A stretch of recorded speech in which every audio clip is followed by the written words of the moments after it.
Bienvenue sur Musulman en chemin, le podcast qui t'accompagne à cheminer vers Allah, te connaître, t'apprécier pour une vie épanouie ici-bas en préparant l'au-delà. Je suis Amina Zamoun, ingénieure, coach professionnelle, étudiante en sciences islamiques et ici ta coach musulmane qui t'aide à prendre soin de toi et de ta foi. Ça te dit ? Alors c'est parti ! Assalamu alaikum wa rahmatullahi wa barakatuh mes sœurs et bienvenue dans l'épisode 46 du podcast Musulman en chemin. Dans cet épisode, vous l'avez vu, on va parler de pourquoi est-ce qu'on ne prend pas le temps de se poser avec soi, de travailler sur soi, en sachant notamment que dans le dernier épisode, je vous ai parlé du fait de vivre sa vie en pilote automatique, de traverser sa vie sans jamais la vivre, de jamais se poser de questions, et on a vu les dégâts que ça pouvait engendrer. Pourtant, on le sait, on sait que travailler sur soi c'est important, on en a parlé déjà dans plein d'épisodes, notamment les épisodes 2 et 35 où on a parlé spécifiquement du travail sur soi, du travail sur son nefs, de la purification de l'âme, etc. Et donc aujourd'hui, la vraie question que j'ai envie de vous poser, c'est pas est-ce que c'est important, parce que ça on le sait déjà. La vraie question c'est pourquoi on ne le fait pas. Qu'est-ce qui fait qu'on ne prend pas ce temps ? Qu'est-ce qui fait qu'on repousse ? Qu'est-ce qui fait qu'on trouve toujours autre chose à faire que de se poser avec soi ? Donc j'insiste un peu, mais qu'est-ce qui fait qu'on ne prend pas ce temps ? C'est la question du jour. Et pourquoi est-ce que je vous pose cette question ? Eh bien, c'est tout simplement pour comprendre, parce que souvent on va essayer dans plein de situations de se forcer à faire les choses. Et j'aime toujours revenir aux enfants. Imaginez un enfant qui ne veut pas faire une activité, qui ne veut pas faire quelque chose, et vous le forcez à le faire. Est-ce que ça va marcher ? Peut-être sur un temps. Mais sinon, non, ça va juste le braquer encore plus. Et l'objectif, ça va être de comprendre pourquoi, d'aller au fond et d'écouter, de l'écouter, tout simplement. C'est quelque chose de simple, mais qu'on ne fait pas, notamment avec soi, et parfois aussi avec les enfants, subhanallah, et c'est logique parce que quand on ne sait pas comment faire quelque chose avec soi, on a du mal à le faire avec les autres. Et du coup, l'objectif, il est simple, c'est d'écouter, de comprendre, et ensuite de trouver des solutions pérennes, Inch'Allah. Et vous savez, ça me fait penser à un truc. C'est comme quand on a mal à la tête, vous voyez. Il y a des personnes qui ont souvent mal à la tête, et qu'est-ce qu'elles font ? Elles vont juste prendre un Doliprane. Et on se demande jamais, pourquoi est-ce qu'on a mal à la tête en fait ? Surtout si on a mal à la tête tous les jours, très souvent, le sujet c'est vraiment, pourquoi en fait ? Qu'est-ce qui fait que j'ai mal à la tête ? Est-ce que c'est que je suis trop sur les écrans ? Est-ce que je suis trop stressée ? Est-ce que c'est le manque de sommeil ? Est-ce que c'est le manque d'hydratation ? Est-ce que c'est un certain surmenage mental ? Vous voyez ? Et du coup, quand on fait que prendre ce Doliprane, on règle pas le problème à la source. On vient seulement masquer les symptômes. Alors même que ces symptômes, ce sont des alertes. Subhanallah, Allah il nous a créés parfaitement. Et ça me fait penser aussi, vous savez, là je suis en mode digression plus, mais ça me fait penser aux enfants qui ont une maladie rare qui fait qu'ils ne ressentent pas la douleur. Je ne sais plus comment ça s'appelle. Si vous ne connaissez pas, n'hésitez pas à vous renseigner. Subhanallah, je trouve que c'est un signe impressionnant pour nous, pour la majorité des gens qui, ressentent la douleur. En fait, il y a des personnes qui ne ressentent pas la douleur donc physique, et du coup, ces personnes-là, elles ont une espérance de vie très très faible. Pourquoi ? Parce que la douleur, c'est une alerte. Et donc, quand ils vont tomber, ils vont se faire mal, ils vont pas s'en rendre compte. Parfois, ils vont avoir les os cassés. Et en fait, ils s'en rendent pas compte. Et donc, à un moment donné, ils vont mourir, par exemple, d'une appendicite non traitée, ou encore d'infections répétées, de complications internes non ressenties, en fait. Tout ça pour dire que si on n'arrive pas à s'écouter, c'est la catastrophe. Et donc là, je reviens au travail sur soi. Parce que le travail sur soi, c'est exactement ça. L'objectif du travail sur soi, c'est d'arrêter de traiter uniquement les symptômes et de commencer à regarder la cause. Et donc aujourd'hui, on va aller regarder, Inch'Allah, ce qui fait qu'on ne travaille pas sur nous, qu'on se trouve 1001 excuses pour ne pas prendre du temps avec nous-mêmes. Et on va commencer par la première, la plus récurrente. Est-ce que vous l'avez ? C'est la fameuse « je n'ai pas le temps ». Phrase qu'on a toutes déjà dite, franchement, et je comprends, vraiment je comprends, tellement que j'en ai fait un épisode de podcast que je vous laisserai aller écouter si vous-même vous ressentez ce « j'ai pas le temps ». Mais soyons honnêtes 2 secondes. Est-ce qu'on est d'accord pour se dire qu'on peut toutes prendre 5 minutes dans une journée ? On peut les trouver.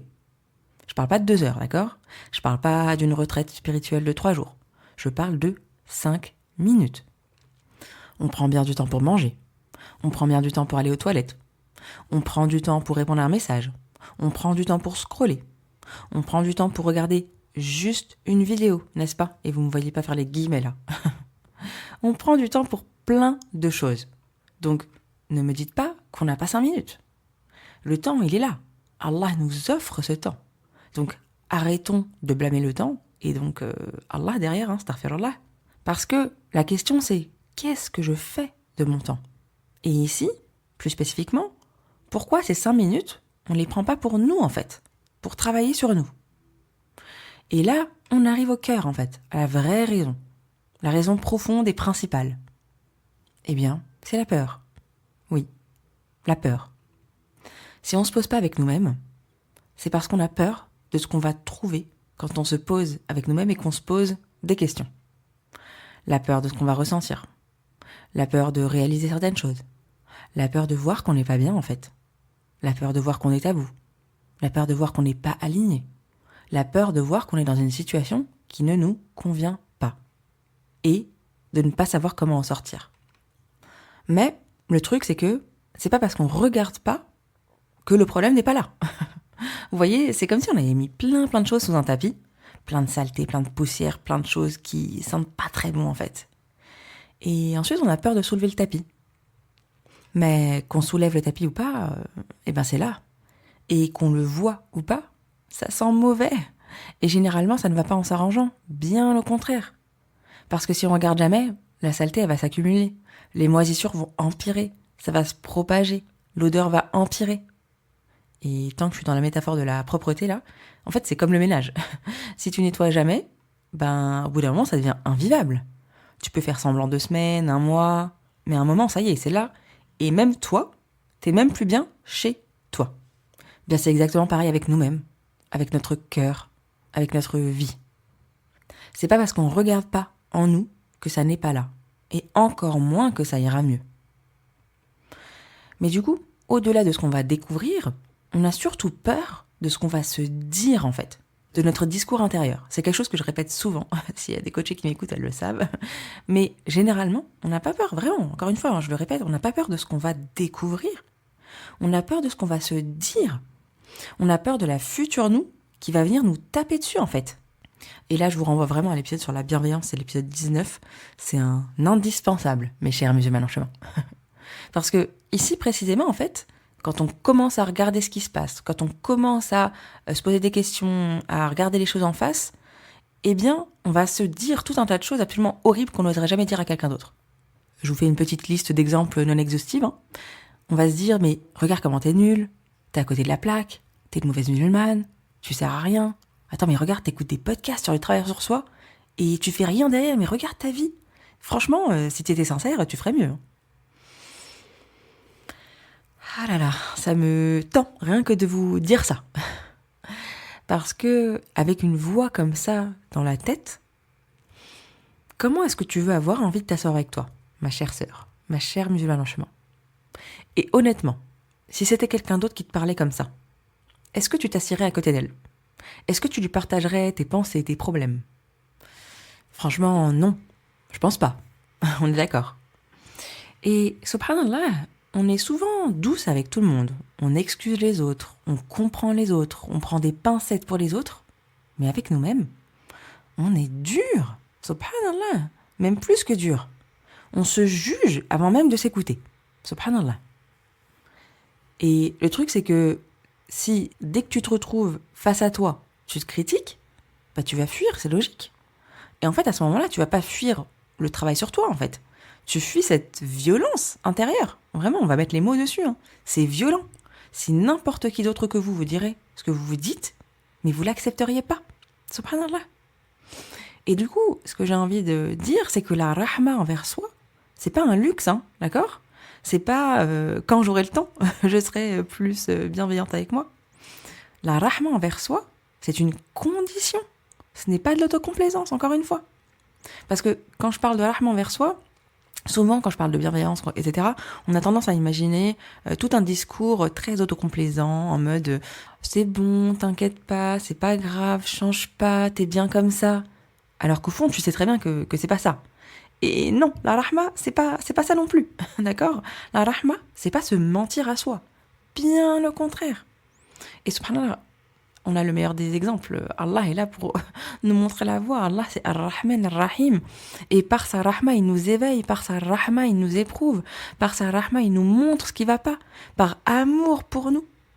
Et quand on veut le bien de quelqu'un, on va pas le laisser s'enfoncer sous prétexte de pas le froisser, on est d'accord. Mais on va pas non plus lui taper dessus, l'humilier, le détruire. Vous voyez ce que je veux dire ? C'est ce juste milieu, en fait, qu'on n'a pas avec nous-mêmes. Et c'est cette rahma qu'on a besoin de cultiver avant de pouvoir se poser. Et encore une fois, vraiment, je vous renvoie vers l'épisode sur la bienveillance si vous l'avez pas déjà écouté, même si vous l'avez écouté, en fait, parce que c'est toujours un rappel utile, Inch'Allah.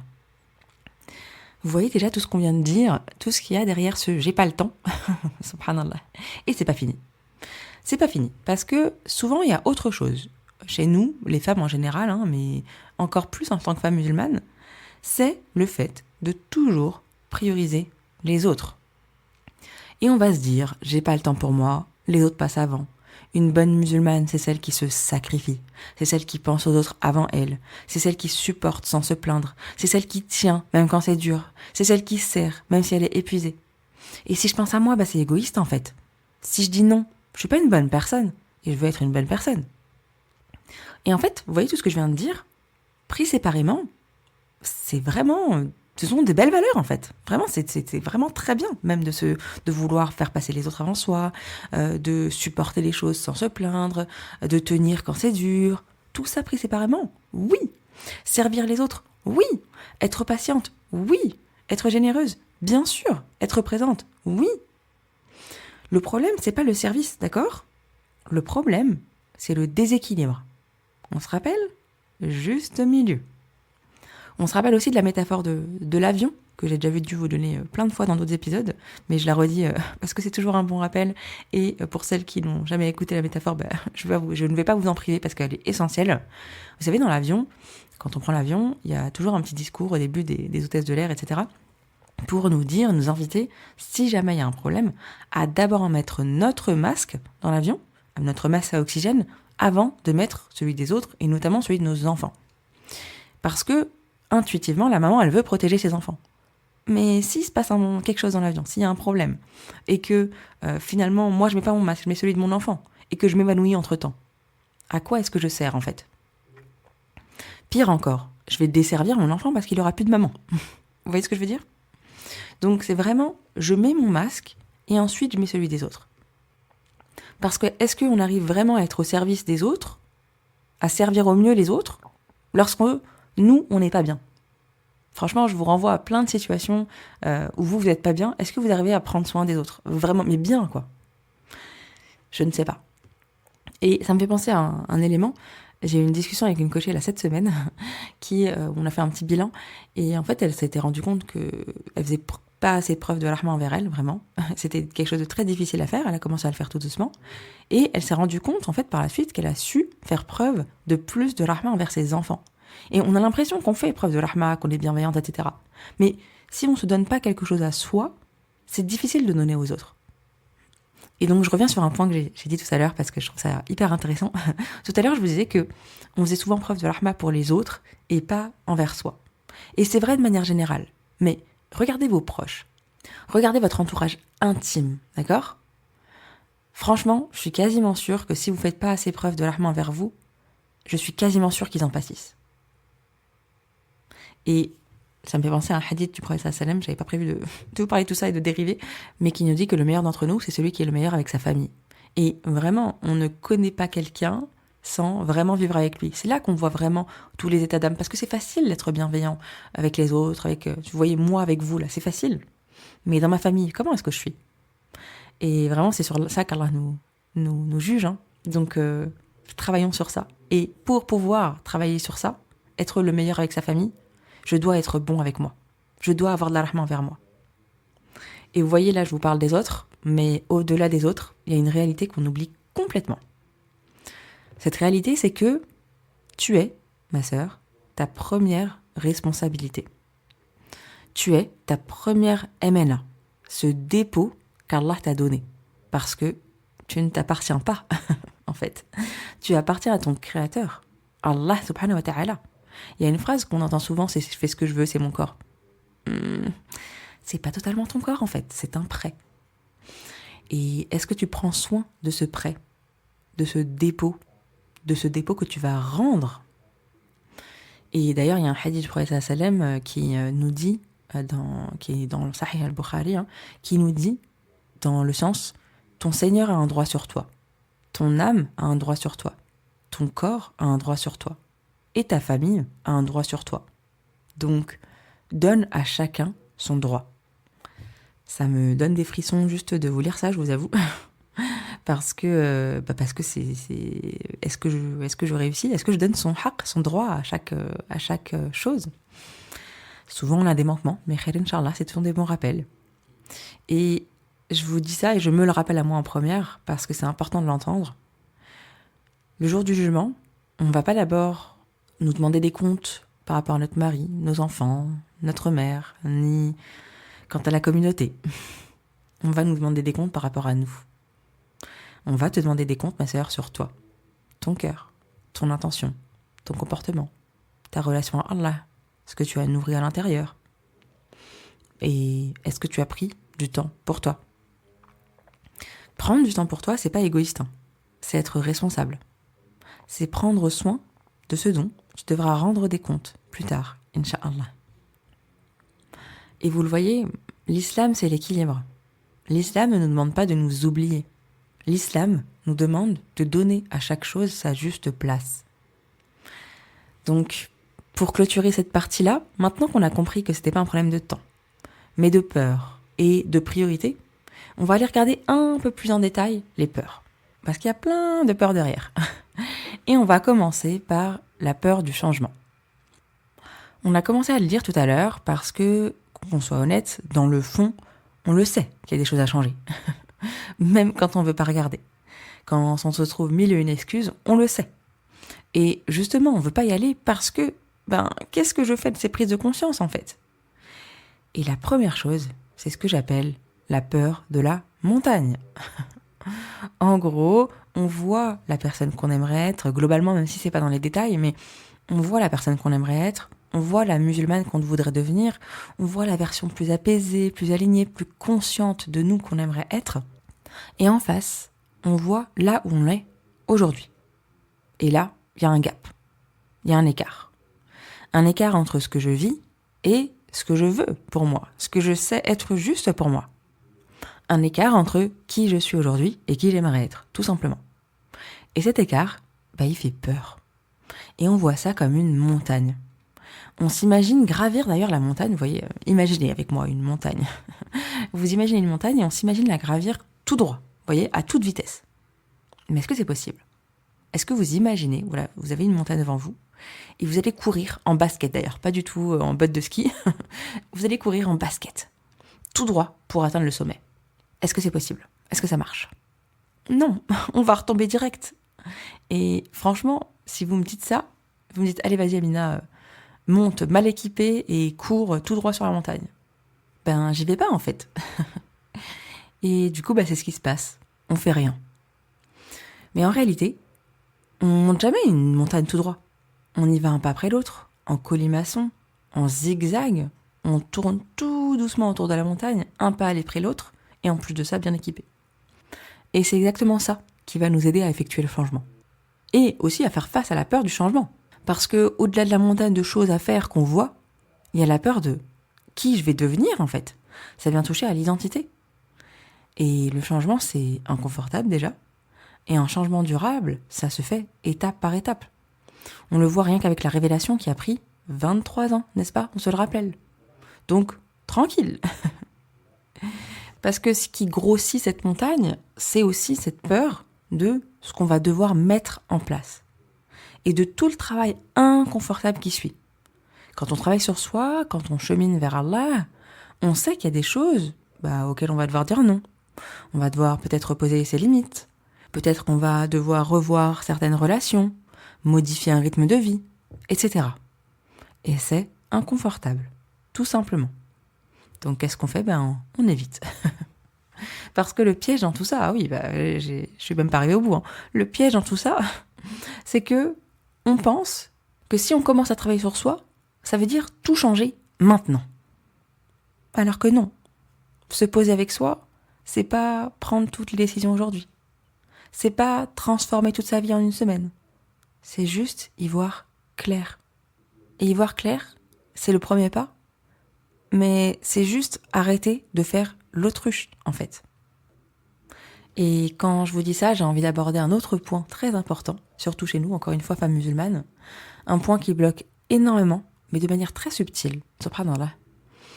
C'est la confusion entre la patience, le sabar, et la fuite, l'évitement. Parce que souvent, on va se dire, voilà, je dois être patiente, c'est une épreuve, je dois l'accepter, Allah sait. Et on est d'accord, la patience, c'est un indispensable, qu'on doit tous et toutes travailler, clairement.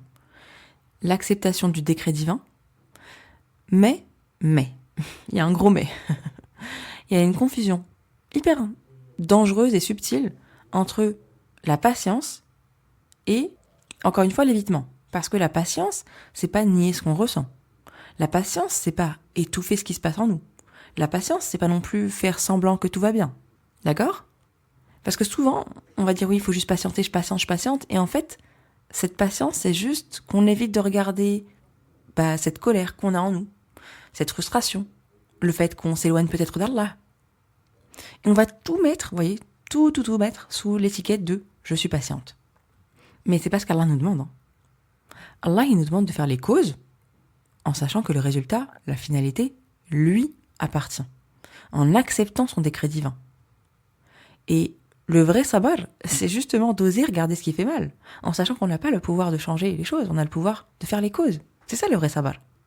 Et d'ailleurs, l'isti'ada, d'accord, qu'on demande l'aide d'Allah, ce qu'on dit d'ailleurs dans Surat al-Fatiha, hein, Iyyaka na'budu wa iyyaka nasta'in, l'isti'ada, c'est demander, mais pas juste demander quelque chose, c'est demander après avoir fait les causes. J'ai ma part de responsabilité, je fais les causes et je patiente. C'est ça, agir en faisant preuve de tawakkul. Et c'est ça, d'ailleurs, la vraie force, hein, être une femme forte. Je vous dis ça parce que souvent, il y a cette pensée de « je dois être forte, je suis forte, je gère, je dois tout faire, etc. » On ne demande pas d'aide, on ne délègue rien, et on pense que c'est ça, être une femme forte, être une surhumaine. Mais Allah n'a pas fait de nous des surhumains. Allah nous a créés humaines, faillibles. Et c'est important de reconnaître ça. Et c'est ça la vraie force en fait, hein, c'est de reconnaître ses limites. Ce qu'Allah attend de nous, c'est pas qu'on soit des anges. Il nous l'a dit dans le Coran, il nous dit que s'il avait fait de l'homme quelqu'un de parfait, alors il aurait créé une autre créature qui, elle, est imparfaite. Donc Allah n'attend pas de nous qu'on soit des anges, ni des surhommes, mais simplement des hommes, des humains, faibles, faillibles, qui pêchent, qui reviennent à lui, qui sont utiles les uns aux autres, qui reconnaissent leurs limites, qui vivent comme des êtres humains, comme ses serviteurs. Et subhanallah, c'est comme si on avait peur d'être humain. On attend tellement de nous quelque chose de surhumain. Je vous le disais, la femme forte, qui réussit tout, qui sait tout faire, qui met tout en place, qui gère, etc., qui ne demande pas d'aide, qu'on ne veut pas voir qui on est vraiment. Et ça me fait penser à une métaphore, et aujourd'hui je ne sais pas ce que j'ai avec les métaphores, mais il y en a plein qui me viennent. Ça me fait penser, il y a un dicton, je ne l'ai pas exactement en tête, mais globalement qui nous dit que quand un poisson essaye d'être un oiseau, clairement, il va faire que échouer. D'accord ? Un poisson ne peut pas voler. Par contre, quand le poisson voit enfin qu'il est un poisson, il va pouvoir agir comme un poisson et de la meilleure manière. Nous, pourquoi est-ce qu'on essaye d'être quelque chose qu'on n'est pas ? Et la première chose qu'on doit faire, qu'on a besoin de faire, c'est de regarder qui on est.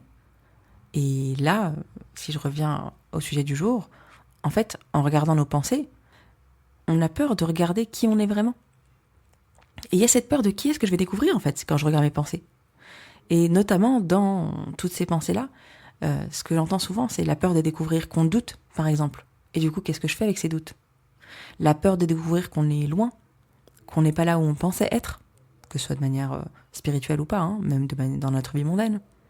Spirituellement, la peur de découvrir qu'on est une mauvaise musulmane. Mais en fait, ce qui est important, il faut qu'on se le rappelle, je vous le rappelle et je me le rappelle, c'est hyper important de savoir que douter, ça fait partie de la vie. Et d'ailleurs, qu'on veuille le voir ou non, si on doute, le doute il est là. Alors osons regarder les choses en face et trouver des solutions. Important qu'on se rappelle qu'on ne sera jamais parfaite, parce qu'on est humaine, qu'on le veuille ou non. Donc, important de voir les choses en face et de ne pas se considérer comme une surhumaine. Et donc, hyper important de se rappeler que le fait de voir ces manquements ne fait pas de nous une mauvaise musulmane. Au contraire. Le fait de vouloir comprendre ne fait pas de nous une hypocrite. Le fait de se poser des questions ne nous éloigne pas d'Allah. Bien au contraire. Et honnêtement, quand on est sincère, c'est même l'inverse. Parce qu'Allah aime la sincérité. Il attend ça de nous, juste une recherche sincère de la vérité. Et en parlant de sincérité, je viens de faire une interview là hier, au moment où j'enregistre... Non, pas hier, avant-hier, au moment où j'enregistre l'épisode, d'une musulmane en chemin qui était hyper belle, machallah. On a parlé notamment de sincérité. J'espère que ça vous plaira. Je pense que ça vous plaira. En tout cas, moi, ça m'a beaucoup apporté. Une interview pleine de sagesse. Et Inch'Allah, ça sera le prochain épisode qui sortira. Sinon, du coup, pour revenir déjà sur ce qu'on a vu aujourd'hui, je m'avance. Si on fait le bilan de tout ce qu'on a vu, globalement, on a vu que c'était pas un problème de temps. C'était pas un manque de volonté. C'était pas un manque de foi. On a vu que c'était notamment de la peur. Beaucoup de peur. Notamment la peur de ce qu'on va découvrir. La peur de ce qu'on va ressentir. La peur du changement. La peur de qui on va devenir. De ce qu'on va devoir faire. Mettre en place. La peur d'être une mauvaise musulmane, etc. On a vu que c'était aussi beaucoup de dureté envers soi. Et là, je peux encore que vous renvoyer vers l'épisode sur la bienveillance. On a vu que c'était aussi parfois du déséquilibre dans ses priorités et qu'on se mettait pas assez en priorité, que c'était pas un bon juste milieu. Et on a vu aussi qu'on avait souvent une fausse idée, une vision faussée du changement. Parce que non, on va pas tout faire d'un coup, n'est-ce pas? Mais du coup, maintenant, on fait quoi? Et j'ai envie de finir avec quelque chose de très important, qui est le fait que se poser avec soi, travailler sur soi, ça n'est pas régler toute sa vie. Ça n'est pas tout comprendre. Ça n'est pas non plus tout changer. C'est juste arrêter de se fuir. Alors aujourd'hui, je vais pas te demander de transformer ta vie. Mais je vais te proposer quelque chose de simple et d'accessible. Je vais te proposer de prendre 5 minutes pour toi. Je parle pas de 5 minutes par jour, d'accord? Mais juste prendre 5 minutes une fois, déjà juste une fois. De te prendre 5 minutes avec un stylo, une feuille, et de répondre à une seule question.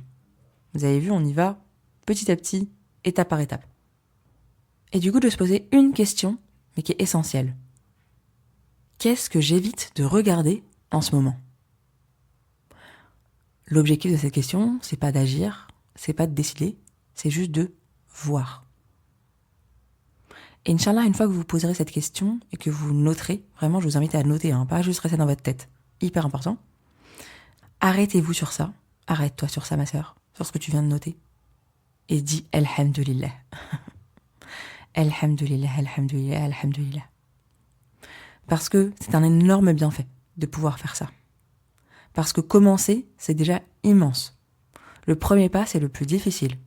Et rien que si tu m'écoutes là, bravo, et Alhamdulillah, Alhamdulillah, Alhamdulillah.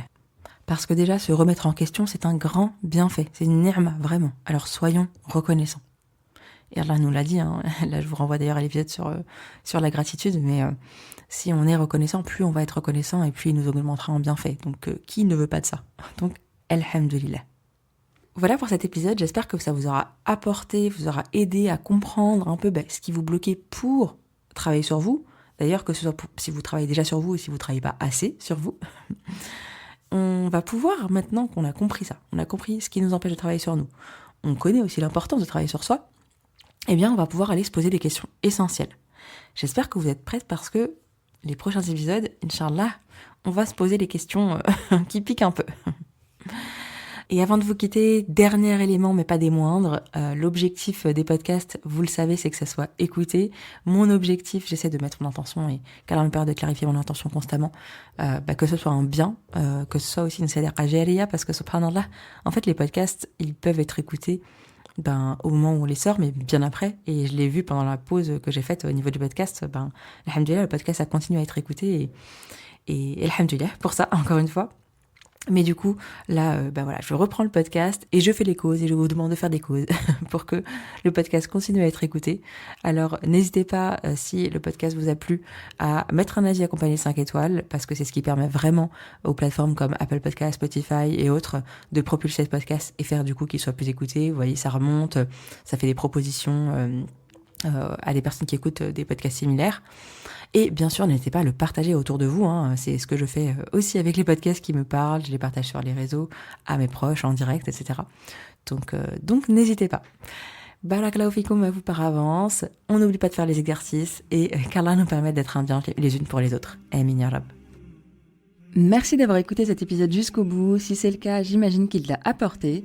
Et dans ce cas, n'hésite surtout pas à le partager autour de toi. C'est un vrai cercle vertueux de Hasanet.